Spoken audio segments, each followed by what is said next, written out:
আসসালামু আলাইকুম ওরহমতুল্লাহি ওয়াবারকাতুহু। প্রিয় দর্শক, এই মুহূর্তে যে যেখান থেকে এই অনুষ্ঠানটি দেখছেন, আপনাদের সবাইকে সাদর আমন্ত্রণ জানাচ্ছি পবিত্র মাহে রমজান উপলক্ষে মিশরের ইসলামিক স্থাপত্য ও ঐতিহাসিক স্থানসমূহের উপর নির্মিত ডিবিসি এর বিশেষ ইসলামিক আয়োজন স্যাভলন হ্যান্ডওয়াশ নিবেদিত আরবের পথে প্রান্তরে, powered by Shinex floor cleaner. প্রিয় দর্শক, আজকে আপনাদেরকে নিয়ে এসেছি ইসলামিক ইমারতের সবচেয়ে বড় মসজিদ আহমদ ইবনে তুলুনে। যে মসজিদটি পুরোটা একটা পাহাড়ের উপরে, জাবালে ইয়াশকুর নামক পাহাড়ের উপরে। প্রিয় দর্শক, এই মসজিদটি নির্মিত হয়েছে 1336 বছর পূর্বে। আজকে আমরা কথা বলবো এই প্রাচীন ঐতিহাসিক আহমদ ইবনে তুলুন মসজিদ নিয়ে, এবং এই মসজিদটি আপনাদেরকে ঘুরে ঘুরে দেখাবো ইনশাআল্লাহ। শেষ পর্যন্ত আমাদের সাথেই থাকুন।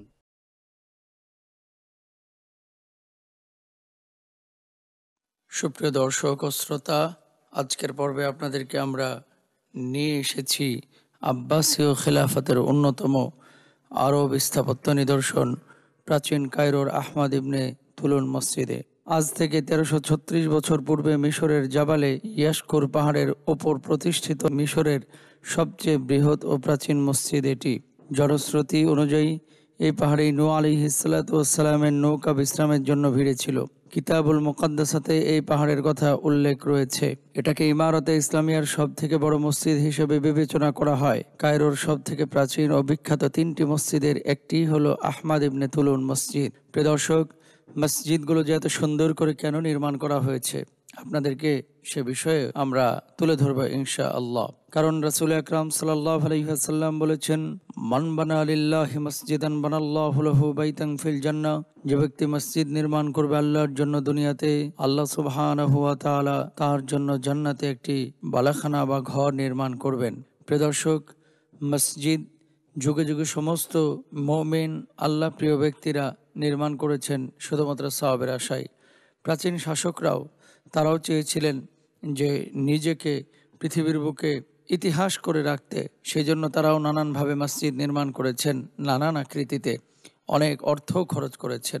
এমনকি প্রাচীন কায়রোর এটি এমন একটি মসজিদ, তুলুন মসজিদ, যেটি প্রতিষ্ঠার শুরু থেকে আজ অবধি কোনো সংস্কার ছাড়াই তার মূল কাঠামোতে দাঁড়িয়ে আছে। অর্থাৎ আপনারা এখন যে মসজিদটি দেখতে পাচ্ছেন, যেটি 1336 বছর পূর্বে ঠিক যেভাবে নির্মাণ করা হয়েছিল, কোনো সংস্কার ছাড়া ঠিক তেমনই দাঁড়িয়ে রয়েছে।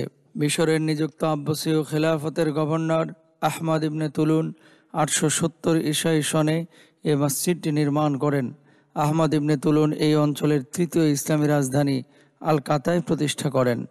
রাজধানী মদিনাতু কাতায়ে প্রয়োজন দেখা দেয় এমন একটি মসজিদ প্রতিষ্ঠার, যা মিশর সহ গোটা আফ্রিকার বাতিঘর হিসেবে বিবেচনা করা হবে।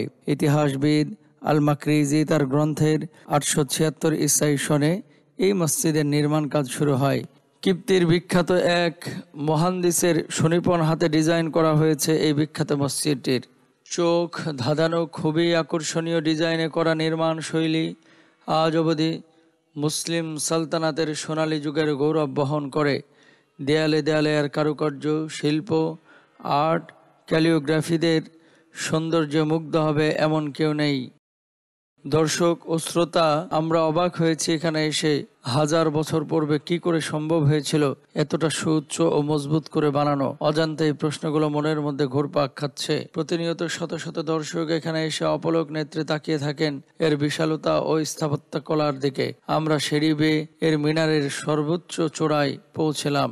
যে মিনারটি ইরাকের সামারার মিনারের সাথে সাদৃশ্য করে বানানো হয়েছে। প্রায় 40 মিটার উচ্চ মিনারের পাশাপাশি এতে রয়েছে 200 উচ্চ গম্বুজ। মসজিদের প্রতিটি দেওয়ালি জুড়ে আরবি কুফি ক্যালিওগ্রাফির ডিজাইন শোভা পাচ্ছে। প্রিয় দর্শক, আপনারা দেখছেন ডিবিসি এর বিশেষ ইসলামিক আয়োজন স্যাভলন হ্যান্ডওয়াশ নিবেদিত আরবের পথে প্রান্তরে, powered by Shinex floor cleaner. দর্শক, সময় হয়েছে বিরতিতে যাওয়ার। নিচ্ছি ছোট্ট একটি বিরতি, ফিরছি একটু পরেই, আমাদের সাথেই থাকুন। দর্শক, চলুন আমরা অনুষ্ঠানের বাকি অংশটুকু দেখে আসি।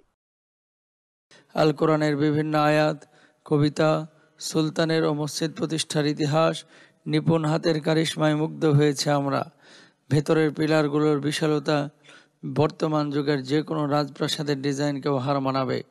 কায়রোর প্রাচীন মসজিদগুলোর কমন একটি বৈশিষ্ট্য হলো মাঝখানে বিস্তৃত এক ফাঁকা ময়দান, চারিদিকে মসজিদে খোলা আকাশের নিচে এই জায়গাগুলোতে সালাত আদায়ে অন্যরকম এক প্রশান্তি অনুভূত হয়। এই ফাঁকা চত্বরগুলোর মাঝে ছোট গম্বুজ আকৃতির পানির ফোয়ারা ও কূপ থাকে। বর্ণনার থেকেও অনেক সুন্দর এই মসজিদটি। মসজিদের সুউচ্চ মেহরাবের সৌন্দর্যতা আমাদের নজর কেড়েছে। অনেকটা দুর্গের সাদৃশ্য মসজিদটি তৎকালীন সময়ে এই শহরের সব থেকে উঁচু স্থাপনা হিসেবে বিবেচনা করা হতো। এই মসজিদ এতই বড় যে 20টি প্রবেশদ্বার রয়েছে এটিতে। ভেতরে চারিদিক ঘুরে আসতে প্রচণ্ড হাঁপিয়ে গিয়েছিলাম। আহমাদ ইবনে তুলুন মসজিদটি তৎকালীন সময়ে জ্ঞানী ও বুজুর্গ মানুষদের পদচারণায় সর্বদা বিমুগ্ধ থাকত। এ মসজিদকে কেন্দ্র করে গঠিত হতো জ্ঞানের বড় বড় আসর। এরকম একটা মসজিদে বসে গভর্নর আহমদ ইবনে তুলুন আমন্ত্রিত অতিথিদের সামনে একটা চামড়ার উপরে আঙ্গুলের সাহায্যে কি যেন কিছু অঙ্কনের চেষ্টা করছিলেন। সাহস করে একজন জিজ্ঞেস করলেন, তিনি আসলে কি আঁকছেন? আহমদ ইবনে তুলুন বললেন, তিনি মসজিদের মিনারার ডিজাইন নিয়ে ভাবছেন, যেটি মসজিদের পূর্ব পাশে থাকবে। শতাব্দী থেকে শতাব্দী ধরে মসজিদটি তার স্বমহিমায় দাঁড়িয়ে আছে। এখানে আসলে হৃদয় অনুভূতি জাগ্রত হয়। এই ভেবে হৃদয় প্রশান্ত হয় যে মুসলমানদের এক সময় কতই না সমৃদ্ধশালী এক শাসন ব্যবস্থা ছিল। কে ছিলেন এই আহমদ ইবনে তুলুন? মিশরে আব্বাসীয় সালতানাতের একজন গভর্নর। কার্যত তিনি স্বাধীনভাবে মিশরকে শাসন করতেন, যিনি মিশরের সাহিত্য শাসন প্রতিষ্ঠা করেছিলেন, যেটাকে বলা হয় দাওয়াতুল তুলুনিয়া তথা তুলুনিয়া রাষ্ট্র।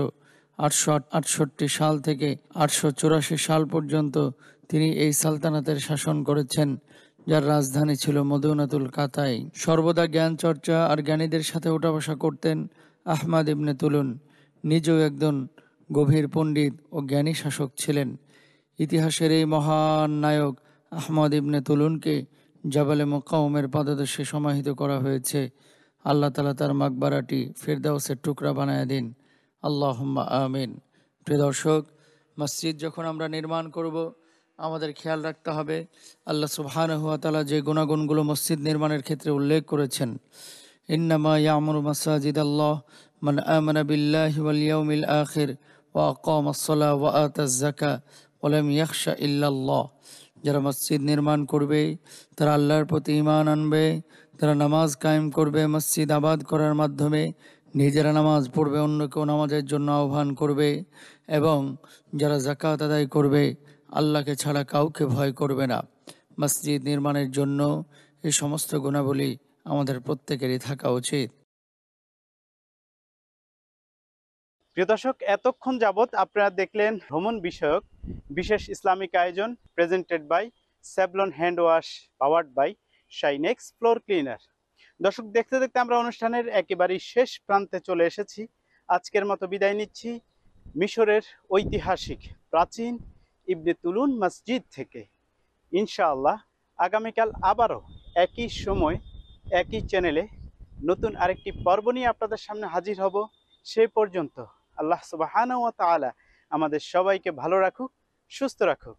আসসালামু আলাইকুম ওয়া রাহমাতুল্লাহি ওয়া বারাকাতুহু।